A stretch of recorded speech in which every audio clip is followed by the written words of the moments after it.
So, lads, it's that time of the year again where Caitlin Clark is now scheduled to play some golf. Or it's the golf tour again. So, Caitlin Clark is returning to the Annika to participate in the LPGA's Pro-Am November the 12th. All right, everyone, we need to talk about what just happened because Caitlin Clark literally broke the internet again. And this time, it had absolutely nothing to do with basketball. Her appearance at an LPGA event sent shockwaves through the entire sports world. The media went absolutely wild. And honestly, the WNBA looked completely lost. So here's the real question. Did the LPGA seriously just outplay the WNBA at their own game? Let's break down this marketing masterclass because what happened was nothing short of legendary. Heavy here. Caitlin Clark will compete in the Annika Pro-Am. This is gonna be fire. Y'all know she set the whole golf world on fire last year, had everybody tuned in. The ratings jumped up crazy. They jumped up. But here's what makes this year even more interesting. Next on the tee, Caitlin Clark.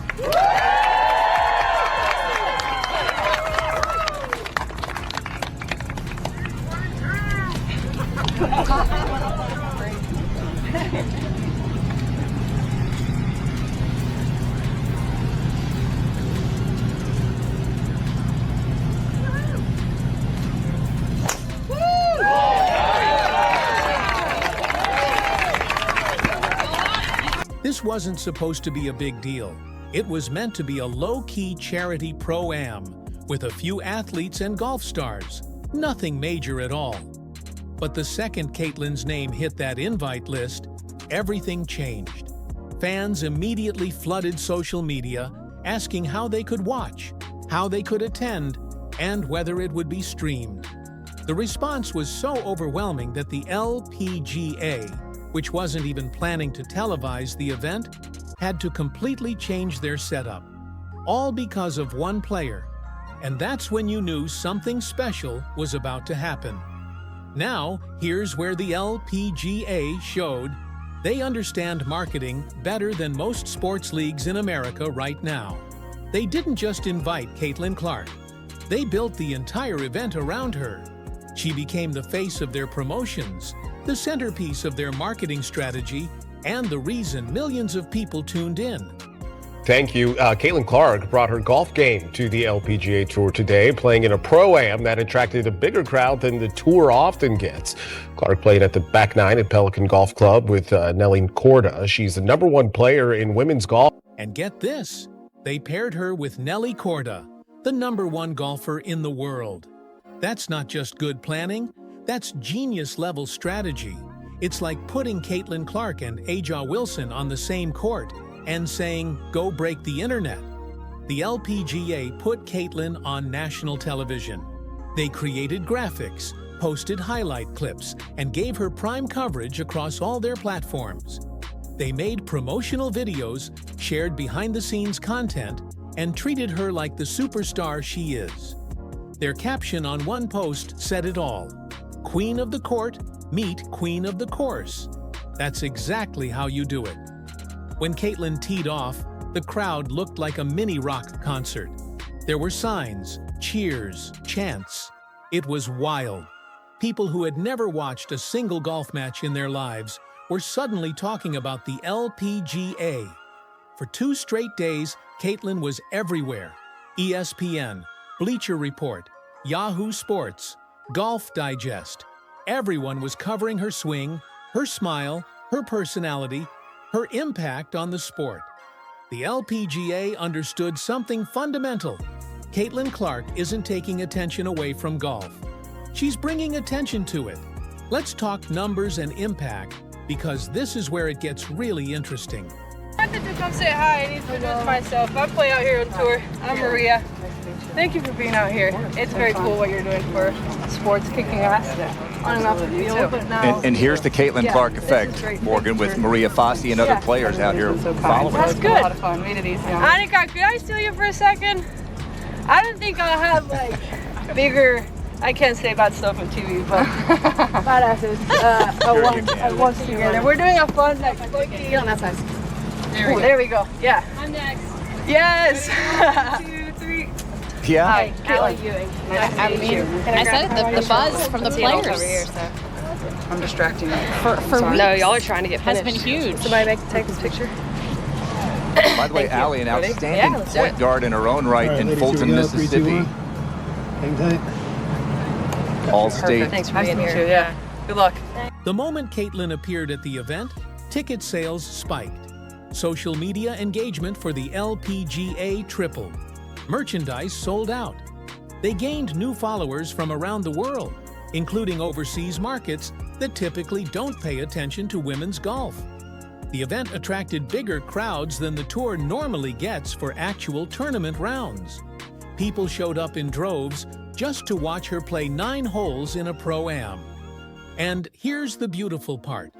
The LPGA golfers themselves embraced her completely. No jealousy, no passive-aggressive comments, no complaints about media attention, just pure support and celebration. Nelly Korda even praised Caitlin afterward, saying she brought fresh, fun energy to the sport. Other players came up to her on the course, introduced themselves, thanked her for being there. One player, Maria Fassi, literally ran over to tell Caitlin, "Thank you for being out here. It's very cool what you're doing for sports, kicking ass on and off the court." That quote made headlines because it showed something beautiful. Women athletes supporting women athletes. No rivalry, just respect.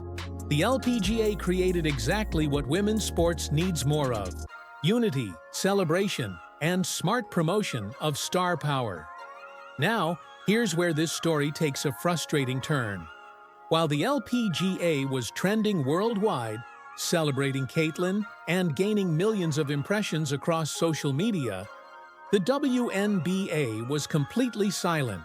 Not a single tweet, not a post, not even a simple congratulations from the league that honestly owes half its record viewership to her. Zero. Nothing. Complete radio silence. And fans noticed immediately. Comments flooded the WNBA's official pages. Why are you pretending she doesn't exist? You should be thanking her for the record ratings. The LPGA is doing your job better than you. And you know what? None of that is wrong. This was the easiest PR win imaginable. All the WNBA had to do was post something, anything.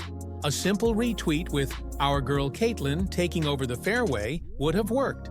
They could have shared a clip, created a graphic, shown some support. But instead, they looked completely disconnected from their own biggest star. This isn't the first time either. It's a pattern.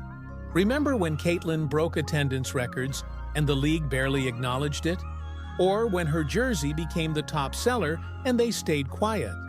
Or when the commissioner had to clarify comments about not centering the league around one player? The WNBA has spent an entire year treating Caitlin's fame like a problem to manage instead of an opportunity to celebrate. They've diluted her spotlight, hoping everyone gets equal attention. But that's not how sports stardom works. Every league has a face. The NBA had Jordan, then Kobe, then LeBron. The WNBA has Caitlin Clark right now. And pretending otherwise doesn't make things fair. It just makes things slower. Here's the bigger picture that people need to understand. Caitlin Clark isn't just a basketball player. She's a brand. She's a movement. She's a walking marketing machine. Wherever she goes, millions of fans follow. And when she steps outside the WNBA bubble, like she just did with the LPGA, people notice how much more appreciated she looks elsewhere. At the LPGA event, she was treated like royalty. Smiling athletes, supportive interviews, fans cheering. Nobody was saying her spotlight was too bright. Nobody was whining about media attention. It was pure celebration. The LPGA saw an opportunity to connect their sport to a massive new audience, and they grabbed it with both hands. They understood that when Caitlyn wins, everyone wins. Meanwhile, the WNBA has been acting like her success somehow threatens other players. But that's backwards thinking. When she trends, when her games draw millions of viewers, when her jersey sells out, the entire league benefits from that exposure. The proof is in the numbers. Her games consistently had the highest ratings of the season. When she didn't play, those numbers dropped dramatically. That's not coincidence. That's star power. This LPGA event should be a massive wake-up call for the WNBA because it exposed something uncomfortable. Another sport just showed them how to celebrate their own star better than they can. The LPGA didn't hesitate. They didn't overthink it. They didn't worry about making other players jealous. They simply said, "She's a star. She's here. Let's celebrate it and grow our sport together." That's the model. That's how you treat athletes with respect, appreciation, and smart marketing. The WNBA, on the other hand, turned their silence into a PR disaster. Fans are angry. Sports analysts are pointing fingers. Even neutral observers are saying what everyone's thinking. The LPGA made the WNBA look completely out of touch. And that's not Caitlyn's fault. She's not trying to embarrass her league. She's not being controversial. She's just doing what she's always done. Showing up, working hard, and making people care about women's sports. So here's the bottom line. When you celebrate your stars, your sport grows. When you try to hide them, you fall behind. The LPGA proved that in real time. They turned Caitlyn's appearance into a growth event that expanded their audience, boosted their engagement, and showed the world what's possible when you embrace star power instead of fighting it. The WNBA needs to learn this lesson fast, because if they don't start acting like Caitlyn Clark is the best thing to happen to their league in years, they might just lose her attention to organizations that actually know what to do with it. What do you think? Did the LPGA just school the WNBA on marketing? Was this a brilliant crossover moment or a major embarrassment? Drop your thoughts in the comments below. And if you enjoyed this breakdown of sports marketing done right versus sports marketing done wrong, smash that like button, subscribe to the channel, and hit the bell because we're definitely not done calling out leagues that fumble their own success stories. Thanks for watching, and I'll see you in the next one.